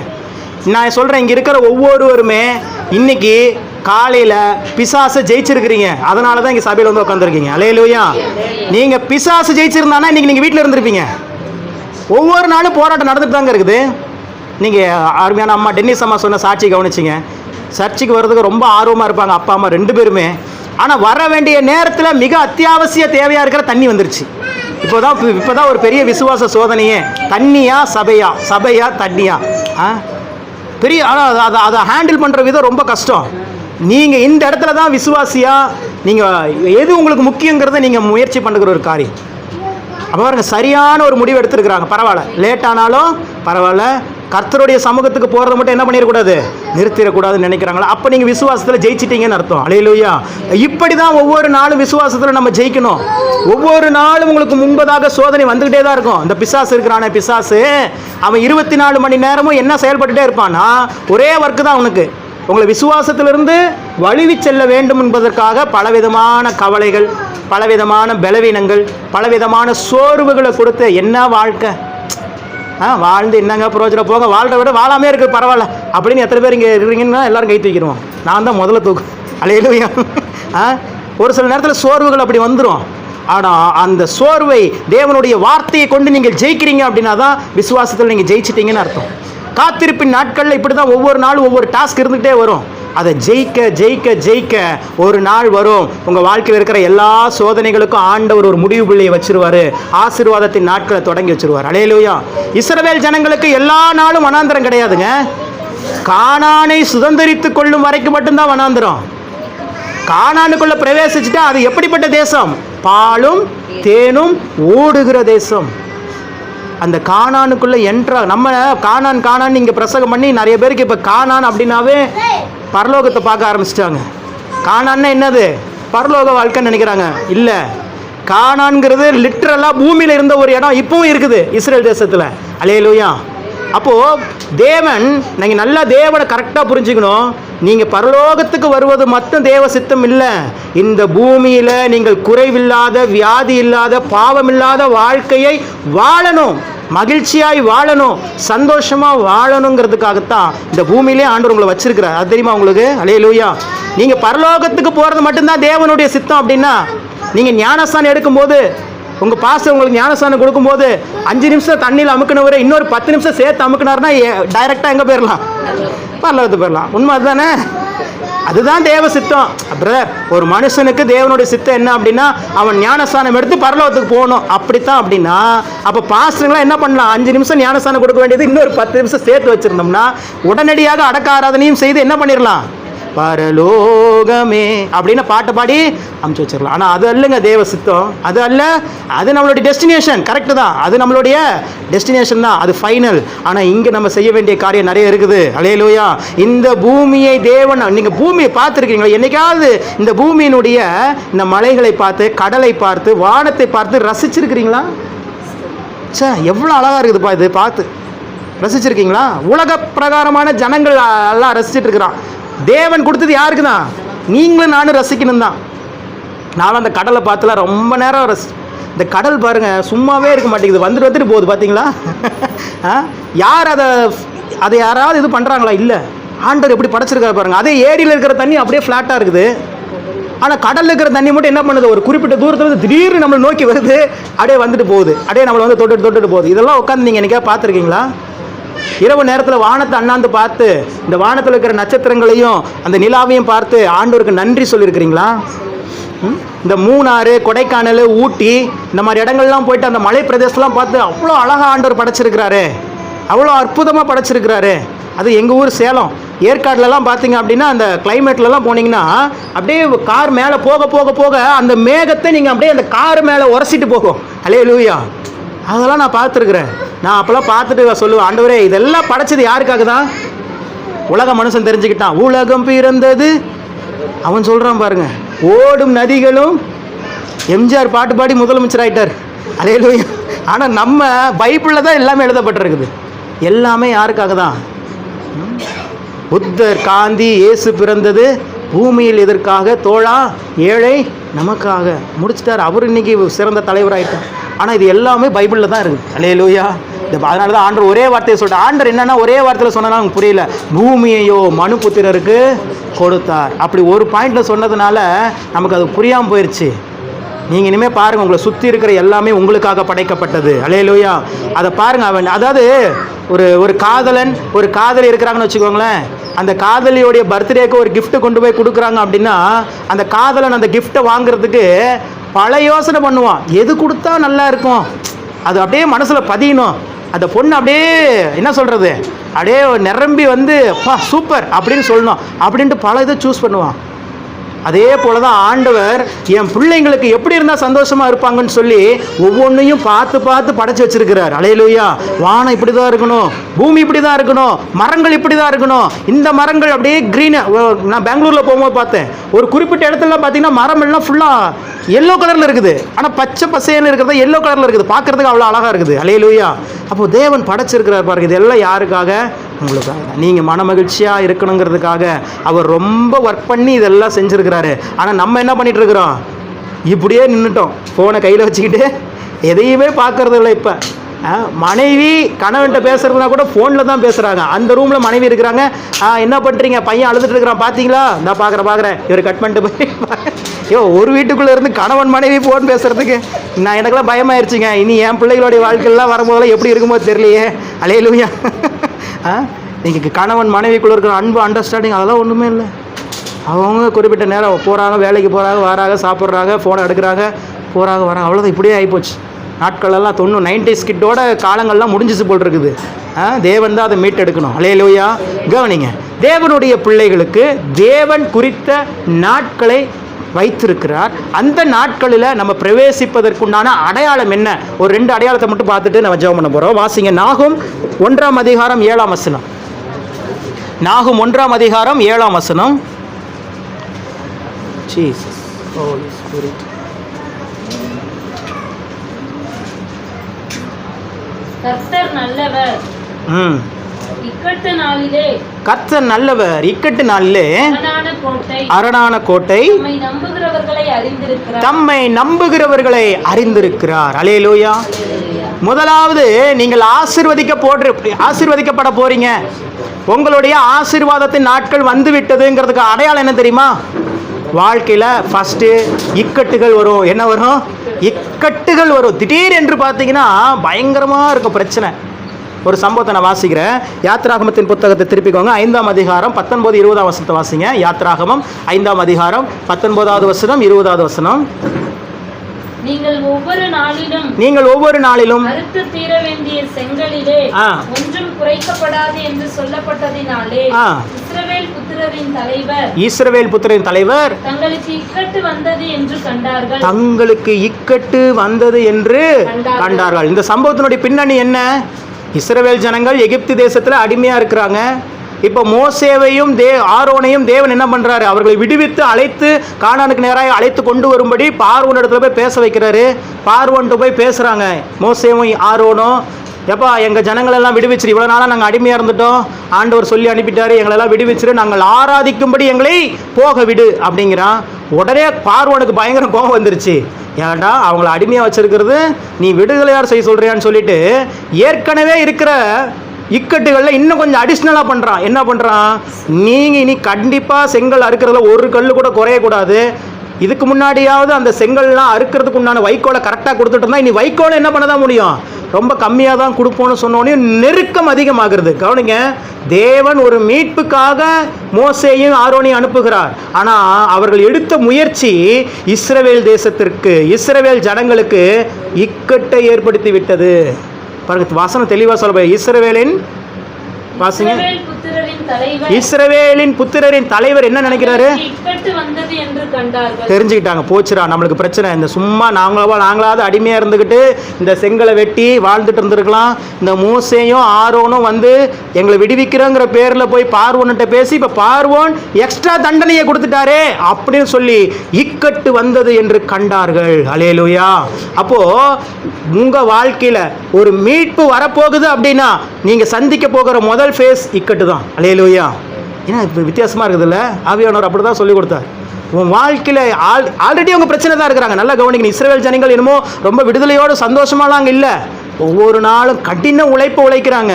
பார்வோன் கொடுமைப்படுத்துகிறான். பிரச்சனையிலே வாழ்ந்துட்டதுனால இந்த சொல்லுவாங்க, கல்யாணம் ஆகிட்டீங்க, ஆமாம், ஒரு 10 மாதம் 12 மாதம் கொஞ்சம் கஷ்டமாக இருக்கும், அப்புறம் பழகிரும் அப்படிம்பாங்கள்ல. அல்லேலூயா. அது மாதிரி இவங்க ஆல்ரெடி பிரச்சனையிலே தான் இருக்கிறாங்க. பிரச்சனையிலே இருந்து பழகிட்டாங்க. அதனால் ஒன்றும் தெரில. வெந்ததை என்ன சொல்கிறது, வெந்ததை தின்னுட்டு வெதி வந்தால் சாவோங்கிற மாதிரி வாழ்க்கை தான் வாழ்ந்து கொண்டு இருக்கிறாங்க இஸ்ரவேல் ஜனங்கள். அடிமைகளாக வாழ்ந்து கொண்டு இருக்கிறாங்க. இந்த இடத்துல தான் ஒரு மாற்றத்தை ஏற்படுத்த ஆண்டவர் அந்த இஸ்ரவேல் ஜனங்களுடைய பெருமூச்சை கேட்டுதான் ஆக்சுவலாக என்ன பண்ணுறாரு? மோசேயையும் ஆரோனையும் அனுப்புகிறார் அவர்களை விடுதலையாக்கும்படி. ஆனால் இங்கே இப்போ என்ன ஆயிடுச்சு? ஆல்ரெடி இருக்கிற பிரச்சனையோடைய இன்னும் கொஞ்சம் பிரச்சனை அதிகமாயிருச்சு. எத்தனை பேர் இதை உணர்றீங்க? பிரதர், என் வாழ்க்கையில் ஏற்கனவே கொஞ்சம் பிரச்சனை இருந்துச்சு, ஆனால் இப்போ இன்னும் கொஞ்சம் அதிகமான மாதிரி தெரியுது. அப்படின்னு யாராவது நினைக்கிறீங்க அப்படின்னா நீங்கள் சமீபித்து விட்டீர்கள். வாக்குத்தத்தம் உங்கள் படியில் வந்து விட்டது என்று அர்த்தம். அல்லேலூயா. என்னைக்கு தேவனுடைய பிள்ளைக்கு இக்கட்டும் நெருக்கங்களும் பிரச்சனைகளும் அதிகமாகிறதோ அந்த நேரத்தில் நீங்க பஸ்ட் ஆகி வெளியே வந்து விடுதலை ஆக்க போறீங்கன்னு அர்த்தம். அல்லேலூயா. ஒரு பலூன் ஊதுறதை ஞாபகம் வச்சுக்கோங்க. ஒரு குறிப்பிட்ட பலூன் அந்த ஒரு குறிப்பிட்ட காத்து ஊதுற வரைக்கும் அது என்னதான் ஆயிட்டு இருக்கும், வந்துட்டே தான் இருக்கும். ஆனா அதை தாண்டி நீங்க ஊதும்போது என்ன ஆயிரும்? அதே போலதாங்க ஒரு தேவனுடைய பிள்ளைகளுடைய வாழ்க்கையில் பிரச்சனை அதிகரித்து கொண்டே இருக்குது, போராட்டம் அதிகரித்து கொண்டே இருக்குது, பொருளாதார குறைவு அதிகரித்து கொண்டே இருக்குதுன்னு சொன்னா உலக பிரகாரமான ஜனம் என்ன தெரியுமா நினைப்பாங்க? அவ்வளவுதான் என் வாழ்க்கை நினைப்பாங்க. ஆனா தேவனுடைய பிள்ளை என்ன தெரியுமா நினைக்கணும்? என்னுடைய வாக்குத்தத்தம் சமீபமாகி விட்டது. அல்லேலூயா. என்னுடைய மீட்பு சமீபமாகி விட்டது. அந்த 20வது வசனத்தை வாசிங்களேன். அவர்கள் பார்வோனுடைய சமூகத்தை விட்டு புறப்படுகையில் வழியில் நின்ற மோசேக்கும் ஆரோனுக்கும் எதிர்ப்பட்டு அவர்களை நோக்கி போதும். மோசேவையும் ஆரோனையும் இப்ப யார் எதிர்நோக்குறாங்க? இஸ்ரவேல் ஜனங்கள் எதிர்நோக்குறாங்க. இதுக்கு என்ன அர்த்தம் அப்படின்னா, மோசேயும் ஆரோனும் யாருக்கு அடையாளமா இருக்கிறாங்க அப்படின்னா தேவனுக்கு அடையாளமா இருக்கிறாங்க. ஏன்னா இந்த உலக ஜனங்களை மீட்க வந்தவர் இயேசு கிறிஸ்து. அதே போல இஸ்ரவேல் ஜனங்களை மீட்கும்படியாக அனுப்பப்பட்டவர்கள் மோசேயும் ஆரோனும். இப்போ என்ன அர்த்தம் பிரதர் அப்படின்னா, நீங்கள் இக்கட்டை பார்க்கிற அதே நேரத்தில் தேவனும் உங்க முன்னாடியே தான் நிற்பாரு. அங்க மோசேயும் ஆரோனும் அங்கே தான் நிற்கிறாங்க. தேவனுக்கு அடையாளமாக, அவர்களை விடுவிக்கும்படியாக, தேவனுடைய பிரசன்னத்திற்கு அடையாளமாக மோசேயும் ஆரோனும் அங்கே தான் இருக்கிறாங்க. அவர்களை எதிர்பட்டு அவர்கள் பார்க்கிறார்கள். அப்போ உங்கள் வாழ்க்கையில் பிரச்சனை அதிகமாகிட்டே இருக்குதா? நான் சொல்கிறேன், உங்கள் வாக்குத்தத்தம் ரொம்ப சமீபமாயிருச்சு. இனி தாமதம் ஆகாது. வாக்குத்தத்தத்துக்குள்ளே பிரவேசிக்கிற நேரம் வந்துருச்சு. பக்கத்தில் பார்த்து சொல்லுங்கள், இனி தாமதம் இல்லை, வாக்குத்தத்தத்தில் பிரவேசிக்கிற நேரம் வந்துருச்சு. அல்லேலூயா. பிரச்சனைகள் வந்தால் ஸ்தோத்திரம் பண்ணுங்க. அதனால தான் அவர் சொல்லிட்டார், நான் உபத்திரவப்பட்டதே நல்லது. ஏன்னா அவர் தெரிஞ்சுக்கிட்டாரு, ஓ நெருக்கம் அதிகமாயிருச்சுன்னா பெருக்க வரப்போகுதுன்னு அர்த்தம். அல்லேலூயா. இக்கட்டு அதிகமாயிருச்சு அப்படின்னா நீங்கள் விசாலத்தில் நடக்க போகிறீங்கன்னு அர்த்தம். எனக்கு இது புரியல பாருங்க. திடீரென்று எனக்கு இந்த அனுபவம் வந்துச்சு. நெருக்கடிக்கு மேலே நெருக்கடி. மனைவிக்கு தெரியும், எப்பவுமே எல்லாமே சமாளிச்சிருவோம். அந்தந்த மாதக்குண்டான தேவைகளை இந்த கடந்த ஒரு 2-3 மாதமாக பார்த்தீங்கன்னா அத்தியாவசிய தேவைகள் கூட தேவைகள் சந்திக்கப்படாத ஒரு நிலைமை, நெருக்கத்தின் மீது நெருக்கம். இதில் ஒரு ட்விஸ்ட் என்னன்னு கேட்டிங்கன்னா, அப்போ தான் என் ஃபோன் தொலையுது பாருங்க. அல்லேலூயா. எப்படி இருக்கும்? கடுப்பாயிர மாட்டோம். ஏற்கனவே இங்கே 1000 ரூபா 2000 ரூபாவை சேகரித்து வீட்டுக்கு கொடுக்குறதுக்கு நெருக்கடி ஆகிட்டு இருக்கிறேன். இந்த நேரத்தில் ஃபோனும் தொலைச்சிட்டா ஆண்டர்கிட்ட எப்படி பேசியிருக்கணும் நான். ஆனால் நீங்கள் நம்ப மாட்டீங்க, நான் சொன்ன நினைக்கிறேன், என் ஃபோனை திருடிட்டு போனவன் இதுதான் கடைசி திருடனாக இருக்கணும், இனி அவன் ரட்சிக்கப்பட்டிருக்கணும் ஆண்டவரேன்னு சொல்லி அப்போ கூட அவனுக்காக ஜெபிக்கிற மனதை தான் என் தேவன் எனக்கு கொடுத்தாரே ஒழிய என் இருதயத்தில் பதட்டம் இல்லை. ஏன்னா அங்கே பார்த்து வாழ்கிறோம். அல்லேலூயா. தேவைகளை தேவனே சந்திப்பார், தேவைகளை தேவனே சந்திப்பார். விசுவாசத்தோடு இருந்தோம். ஆண்டவரே அப்போ தான் நினச்சிக்கிட்டேன், எனக்கு இடுக்கணும் அதிகமாகுது, பொருளாதாரத்தில் ரொம்ப அடி வாங்குற, ரொம்ப பிரச்சனை ஆகுது. அப்போ என்னுடைய வாக்குத்தத்தம் சமீபித்து விட்டது. அல்லேலூயா. என்னுடைய ஆசீர்வாத நாட்கள் ரொம்ப பக்கமாக வந்துருச்சு. இஸ்ரவேல் ஜனங்களுக்கு அது தெரியல. மோசேயும் ஆரோனும் வராமல் இருந்திருந்தா இஸ்ரவேல் ஜனங்கள் விடுவிக்கப்பட்டிருப்பாங்களா? இல்லை. ஆனால் ஃபர்ஸ்ட் எடுத்தோனையும் தேவன் எடுக்கிற முயற்சி, தேவன் எடுக்கிற கிரியைகள் எல்லாம் உங்களை அப்படியே தாக்குற மாதிரி தான் இருக்கும், உங்களை அப்படியே ஒடுக்கிற மாதிரி தான் இருக்கும். ஏன் ஆண்டவரே இப்படி பண்ணுறீங்க அப்படிங்கிற மாதிரி தான் இருக்கும். ஆனால் தேவ பிள்ளைகள் தெளிவாக புரிஞ்சுக்கோங்க, அது உங்களை ஒடுக்குவதற்காக அல்ல, உங்களை விடுவிப்பதற்காக. அல்லேலூயா. இப்போ சொல்லுங்கள், என் வாழ்க்கையில் பிரச்சனை அதிகரிச்சிருச்சுன்னா ஆசீர்வாதம் பக்கமாக வந்துருச்சுன்னு அர்த்தம். மறக்க மாட்டீங்களா இந்த சத்தியத்தை? அல்லேலூயா. சரி வாசிங்க தொடர்ந்து. அப்போஸ்தலர் 7ஆம் அதிகாரம் 17ஆம் வசனம். அப்போஸ்தலர் 7:17. ஆபிரகாமுக்கு தேவன் ஆணையிட்டு அருளின வாக்குத்தத்தம் நிறைவேறும் காலம் சமீபித்த போது. பாருங்க, தெளிவா சொல்லப்பட்டிருக்கிறது, வாக்குத்தத்தம் நிறைவேறும் காலம் சமீபித்த போது. அப்பதான் பிரச்சனையா ஆபிரகாமுக்கு நிறைய வருது. அப்பதான் ஆபிரகாமுக்கு நிறைய விசுவாசமே வருது. நான் சொல்கிறேன், உங்கள் வாக்கு தத்தத்தின் ஆசீர்வாதத்தை நீங்கள் பெற்றுக்கொள்ளுகிற நாட்கள் ரொம்ப பக்கமாக வந்துருச்சுன்னா கொஞ்சம் நெருக்கம் அதிகமாக இருக்கும், கொஞ்சம் போராட்டம் அதிகமாக இருக்கும், சும்மா இருக்கிற கால் வலியோட கை வலியும் சேர்ந்து தான் இருக்கும். ஆனால் இது உங்களை முடிப்பதற்காக அல்ல, உங்களுக்கு ஒரு புதிய ஆரம்பத்தை கொடுப்பதற்காக. அல்லேலூயா. ஒரு புதிய ஆசீர்வாதத்திற்கு நேராக உங்களை அழைத்து செல்வதற்காகத்தான் தேவன். இதெல்லாம் அடையாளம். இதெல்லாம் என்னது? அடையாளம், அறிகுறி. இந்த அறிகுறியை வைத்து, அடையாளங்களை வைத்து நீங்கள் தேவன் உங்கள் வாழ்க்கையில் செய்ய போகிற காரியங்களை அறிந்து கொள்ள முடியும். சங்கீதம் 77ஆம் சங்கீதம் 20ஆவது வசனத்தை வாசிங்க. 77ஆம் சங்கீதம் 20ஆம் வசனம். மோசே ஆரோன் என்பவர்களை என்பவர்களின் கையால் மோசே ஆரோன் என்பவர்களின் கையால் உமது ஜனங்களை ஒரு ஆட்டு மந்தையை போல வழி நடத்தினீர். உமது ஜனங்களை யார் மூலமா தான் ஆண்டவர் நடத்தினாரா? மோசே, ஆரோன். எதுக்கு அந்த வசனம்னா, மோசேவும் ஆரோனும் தேவனுடைய ஸ்தானத்திலிருந்து ஜனங்களை விடுவிக்கிறாங்க. அதிலிருந்து நாம் தெரிந்து கொள்ள வேண்டிய பாயிண்ட் என்ன அப்படின்னா, நான் கஷ்டப்படும் போதும், நான் நெருக்கத்தில் இருக்கும் போதும், நான் தோல்வியில் இருக்கும் போதும், நான் வலி வேதனை இருக்கும் போதும் என் கூட ஒருத்தர் இருந்துகிட்டே தாங்க இருக்கிறார். ஹல்லேலூயா. அவர் என்னை விட்டு விலகிறதே இல்லை. அவர் என்னை விட்டு விலகிறதே இல்லை. மோசேயும் ஆரோனும் அங்கே தான் இருக்கிறாங்க. இக்கட்டு அதிகமாயிருச்சுன்னு கண்டுட்டாங்க இஸ்ரவேல் ஜனங்கள். போச்சுரா, இன்னும் நெருக்கடி நமக்கு அதிகமாயிருச்சுன்னு. ஆனால் அந்த நெருக்கடியின் மத்தியிலும் மோசேயும் ஆரோனும் அங்கே தான் இருக்கிறார்கள். நான் சொல்கிறேன், உங்கள் வாழ்க்கையில் பிரச்சனைகள் அதிகரித்தாலும், போராட்டங்கள் அதிகரித்தாலும், வியாதிகள் பலவீனங்கள் அதிகரித்தாலும் கர்த்தரும் உங்களோட தான் இருப்பார். அல்லேலூயா. எதுக்கு தெரியுமா? அந்த பாடுகளின் வழியில் கூட உங்களை வெற்றியாய் நடத்துவதற்காக. ஒரு நொடி பொழுது கூட உங்களை விட்டு அவர் விலக மாட்டார். இஸ்ரவேலை காக்கிறவர் தூங்குவதும் இல்லை. சரி, இப்போ இதுக்கு என்னதான் பிரதர் முடிவு? வாசிங்க நீதிமொழிகள் 8ஆம் அதிகாரம் 11ஆம் அதிகாரம் 8ஆம் வசனம். நீதிமொழிகள் 11ஆம் அதிகாரம் 8ஆம் வசனம். நீதிமான் இக்கட்டினின்று விடுவிக்கப்படுவான். நீதிமான் இக்கட்டத்திலிருந்து விடுவிக்கப்படுவான். கரங்களை வைத்து ஸ்தோத்திரப்படுங்க பார்ப்போம். ஸ்தோத்திரம், ஸ்தோத்திரம், ஸ்தோத்திரம். நீதிமான் இக்கட்டிலிருந்து விடுவிக்கப்படுவான். அப்புறம் அவன் இருந்த இடத்திலே துன்மார்க்கன் வருவான். இதுதாங்க முடிவு.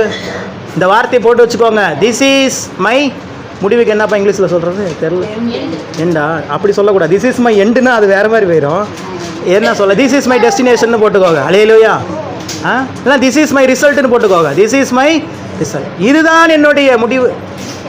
நீதிமான் இக்கட்டிலிருந்து விடுவிக்கப்படுவான், துன்மார்க்கன் அந்த இடத்திற்கு வருவான். இதுக்கு என்ன அர்த்தம் அப்படின்னா, இக்கட்டுகள் வாழ்க்கையில் இருக்கும், ஆனால் நீதிமானாகிய ஆண்டவராகிய இயேசு கிறிஸ்துவின் அந்த விலையேற பெற்ற பரிசுத்தமான இரத்தத்தினால கழுவப்பட்ட நீதிமானா இருக்கிற இங்க சின்ன பிள்ளையிலிருந்து பெரியவங்க வரைக்கும் சொல்றேன், நீங்க எல்லாரும் விடுவிக்கப்பட்டுருவீங்க.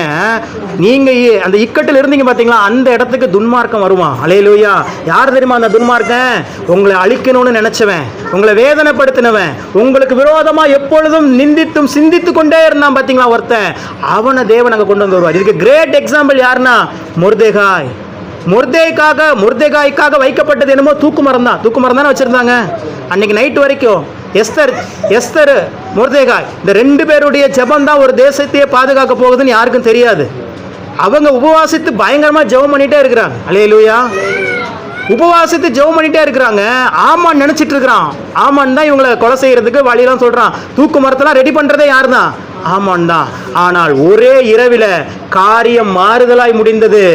மொர்தெகாய்க்காக வைக்கப்பட்டிருந்த அந்த தூக்கு மரத்திலிருந்து அந்த நீதிமானை தேவன் இக்கட்டிலிருந்து விடுவித்தார். அதே தூக்கு மரத்திற்கு யார் மொர்தெகாய்க்கு தூக்கு மரத்தை ஆயத்தப்படுத்தினார்களோ அந்த ஆமான் அந்த தூக்கு மரத்துக்கு வந்தானா வரலையா? அல்லேலூயா. நான் சொல்கிறேன், இன்றைக்கி நீங்கள் எந்த காரியத்தில் உங்களை பலவீனப்படுத்துகிறான், இன்றைக்கி உங்களுக்கு பலவீனங்கிறது ஒரு பெரிய பிரச்சனையாக இருக்குதா, அந்த இடத்துக்கு அந்த சத்துரு, அந்த பலவீனத்தின் ஆவி அந்த இக்கட்டுக்குள்ளே வரும். தேவன் உங்களை இக்கட்டிலிருந்து விடுவிப்பான். அல்லேலூயா. இதுதான் உங்களுடைய முடிவு, இதுதான் உங்களுடைய ரிசல்ட், இதுதான் உங்களுடைய ரிசல்ட். அதனால் தேவனுடைய பிள்ளைகள் இக்கட்டுகளை வந்துருச்சு அப்படின்னாவே ஃபஸ்ட்டு நீங்கள் தெரிந்து கொள்ள வேண்டியது என்னது? ஆசீர்வாதம் எனக்கு சமீபமாயிருச்சு. என்னுடைய வாக்கு தத்தத்தின் ஆசீர்வாதத்தை நான் சுதந்திரிக்கிற நாட்கள் வந்துவிட்டது. சொல்லுங்க, போல்டா சொல்லுங்க. நீங்க சொன்னாதான் வரும். பயப்படுறீங்க, வேணாம. அதனாலதான் இக்கட்டுகள். இப்ப புரியுதா? தேவ பிள்ளைகளுக்கு ஏன் இக்கட்டுகள் வருது, ஏன் பிரச்சனைகள் வருது, ஏன் போராட்டம் வருது, ஏன் கண்ணீரிலே வாழ்க்கை போயிட்டே இருக்குது, ரொம்ப அதிகமாகுது. இதுக்கு ஒரு எண்டே இல்லையா அப்படிங்கிற மாதிரி போயிட்டே இருக்குதா? எண்டு இருக்குது. அதுக்கு எண்டு ஆசீர்வாதத்தின் நாட்களுக்கு ஆரம்ப புள்ளியை தேவன் வைக்கிறார். அல்லேலூயா. இன்னொரு வசனத்தை வாசிங்க. யாத்திராகமம் 14ஆம் அதிகாரம் 8, 9, 10. கரெக்ட் டைம் முடிச்சிருவோம், கவலைப்படாதீங்க. 11:30 முடிச்சிருவோம். யாத்திராகமம் 14ஆம் அதிகாரம் 8, 9, 10. கர்த்தர் எகிப்தின் ராஜாவாகிய பார்வோனின் இருதயத்தை கடினப்படுத்தினார். அவன் இஸ்ரவேல் புத்திரரை பின்தொடர்ந்தான். இஸ்ரவேல் புத்திரர் பலத்த கையுடன் புறப்பட்டு போனார்கள். எப்படி புறப்பட்டு போனார்களாம்? பலத்த கையுடன். அங்க என்ன நினைச்சாங்க? ஐயோ இக்கட்டு அதிகமாயிருச்சுன்னு நினைச்சாங்க. ஆனா முடிவு என்னது? பலத்த கையுடன் புறப்பட்டு போனார்கள். நான் சொல்றேன், இன்னைக்கு பிரச்சனை அதிகமாயிருச்சு, பயப்படாதீங்க, நீங்கள் பலத்த கையுடன் புறப்பட்டு போவீர்கள். அல்லேலூயா. உங்கள் பிரச்சனையிலிருந்து, உங்கள் போராட்டத்திலிருந்து, உங்கள் பலவீனங்களிலிருந்து பலத்த கையுடன் புறப்பட்டு போவீர்கள். அல்லேலூயா. அதனால தேவ பிள்ளைகளுக்கு எல்லாமே இந்த பைபிள்ல இருக்குது. இதுல இல்லாத ஆன்சரே இல்லை. இப்போ ஒரு சம்பவத்தை வாசிங்க, என்னாகமம் 13ஆம் அதிகாரம். இப்போ என்ன ஆயிடுச்சு? விடுவிக்கப்பட்டுட்டாங்க. என்ன ஆயிடுச்சு? விடுவிக்கப்பட்டுட்டாங்க.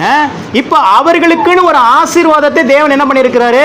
ஆயத்தப்படுத்தி வைத்திருக்கிறார். அதுதான் கானான் தேசம். இப்போ மோசேவும் யோசுவாவும் என்ன பண்றாங்க? ஜனங்களை அப்படியே நடத்தி கொண்டு வராங்க. இதுக்கப்புறம் இடையில நடந்த சம்பவம் உங்களுக்கு தெரியும். இந்த 14ஆம் அதிகாரத்தில் கர்த்தர் உங்களுக்காக யுத்தம் பண்ணுவார், நீங்கள் சும்மா இருப்பீர்கள் என்ற வாக்குத்தத்தத்தை பெற்றுக்கொண்டு தேவனுடைய ஜனங்கள், இஸ்ரவேல் ஜனங்கள் புறப்பட்டு போகிறார்கள். செங்கடல் அவர்களை மறிக்கிறது. எந்த செங்கடல் அவர்களை தடுத்து நிறுத்தியதோ அதே செங்கடலை தேவன் அவர்களுக்காக 2ஆய் பிளந்து கொடுக்கிறார். அந்த பிளக்கப்பட்ட செங்கடலில் இஸ்ரவேல் ஜனங்கள் கடந்து செல்லுகிறார்கள். எந்த செங்கடல் நம்மை பயமுறுத்தியதோ, எந்த சத்ருவாக தெரிந்ததோ அதே சத்ருவை வைத்து எகிப்து என்கிற சத்ருவை தேவன் அழித்து போட்டார். அல்லேலூயா. எப்படி ஆண்டவர் செய்றார் பாருங்களேன். உங்க எதிரியை நீங்க அழிக்க வேண்டியதில்லை, உங்க எதிரிக்கு எதிரியை தேவன் ஒருத்தர் ஏற்படுத்தி வச்சிருப்பார். இஸ்ரவேல் ஜனங்கள் நல்லா கவனிக்கணும். ஐயோ இந்த செங்கடலில் மறிக்க போகிறோம் என்று நினைச்சது யாருன்னா இஸ்ரவேல் ஜனங்கள் தான். ஏன்னா பின்னாடி யார் துரத்திட்டு வரா?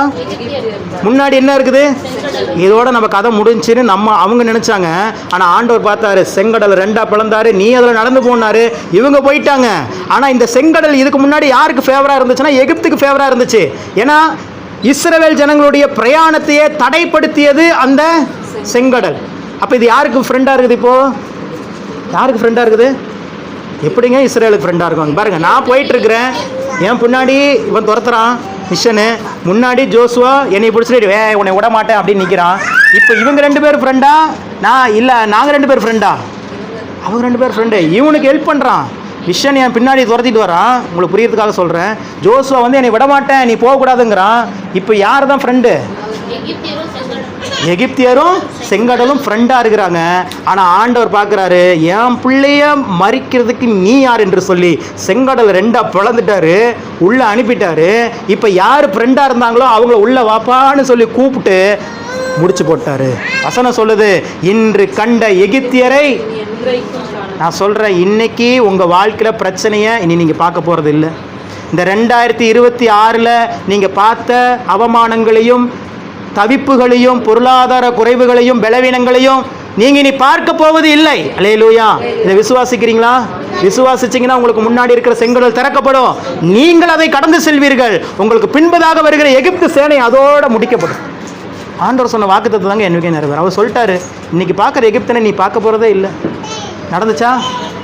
நம்ம மனசில் நினைக்கிறது நடந்துடும் நினைக்காதீங்க. ஐயோ அப்படி ஆயிருமா இப்படி ஆயிருமா? நல்லதே நடக்கும். அல்லேலூயா. பக்கத்தில் பார்த்து சொல்லுங்கள், நல்லதே நடக்கும், நல்லது மட்டும்தான் நடக்கும் உங்களுக்கு. அதை சொல்லிடுங்க, நீங்கள் வேற யார்? அல்லேலூயா. வசனம் அப்படிதான் சொல்லுது, தேவனிடத்தில் அன்பு கூறுகிறவர்களுக்கு சகலமும் நன்மைக்கு ஏதுவாக நடக்கிறது. நன்மைக்கு ஏதுவாக ஏதோ ஒரு நன்மை இருக்குதுங்க. நீங்கள் கண்ணீர் வடித்த அனுபவமாக கூட இருக்கலாம், ஆனால் அதில் பாருங்கள் கடைசியில் ஏதோ ஒரு நன்மை இருக்கும். கடைசியில் ஏதோ ஒரு நன்மை இருந்தே தீர். சரி, இப்போ முடிஞ்சிருச்சு. இஸ்ரவேல் ஜனங்களை விடுவிச்சாச்சு, எகிப்தியாரை முடிச்சாச்சு. இப்போ ஆண்டவர் என்ன பண்ணுவார்? ஆண்டவர் 2 விஷயத்தை செய்வார். ஒன்று, ஃபஸ்ட்டு உங்களை விடுவிப்பார். 2வது, உங்களுக்கு தர வேண்டிய ஆசீர்வாதம் இன்னொருத்தருடைய கையில் இருக்கும், அதை விடுவிப்பார். அல்லேலூயா. அதுதான் இஸ்ரவேல் ஜனங்களுக்கு என்ன அப்படின்னா கானான் தேசம். என்னது? கானான் தேசம். பிரயாணத்தை தொடங்கியாச்சு, பக்கமாக போயாச்சு. வேவு பக்கம் ஆளையும் அனுப்பிட்டார் மோசே. எத்தனை பேர் அனுப்புகிறாரு? எத்தனை பேருங்க அனுப்புகிறாரு மோசே? எத்தனை பேர் அனுப்புனாரு வேவு பார்க்கறதுக்கு கானான் தேசத்தை?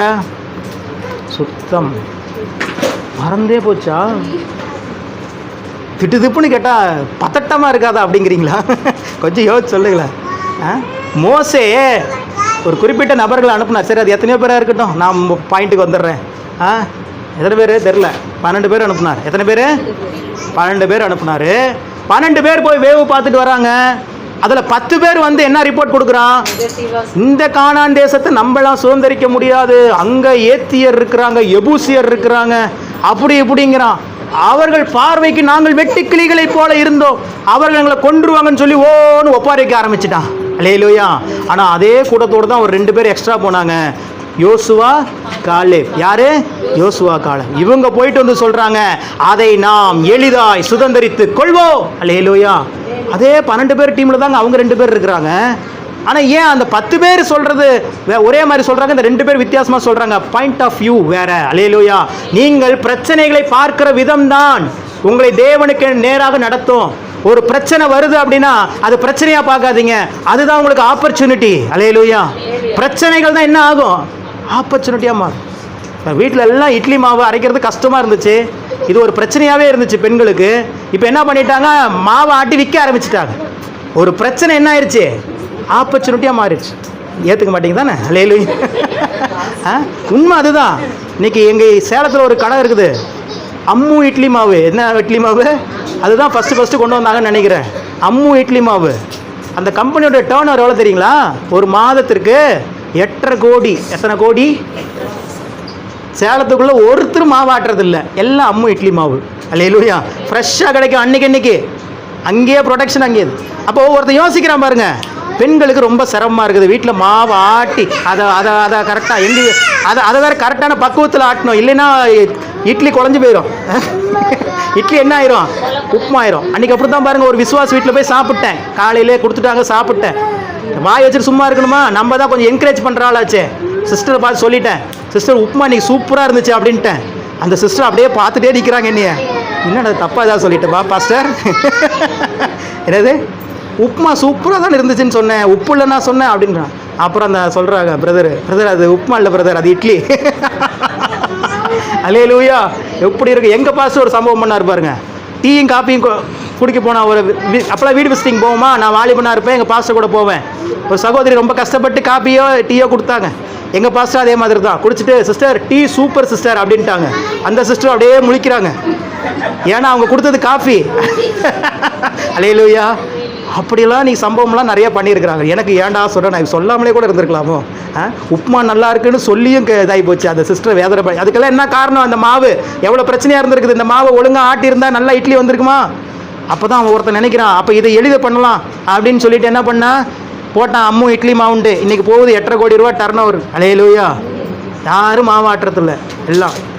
இன்னொருத்தர் யோசிச்சாங்க, இந்த வீட்டில் மனைவிகளுக்கு குழம்பு வைக்கிறது ரொம்ப கஷ்டமாக இருக்குது, குழம்பு வச்சாலும் உப்பு போட மாட்டேங்கிறாங்க, காரம் போட மாட்டேங்கிறாங்க, நல்லாவே இருக்க மாட்டேங்குதுன்னு சொல்லிட்டு சேலத்தில் எல்லாமே இந்த சேலத்தில் தான் ஆரம்பிக்குது பாருங்க.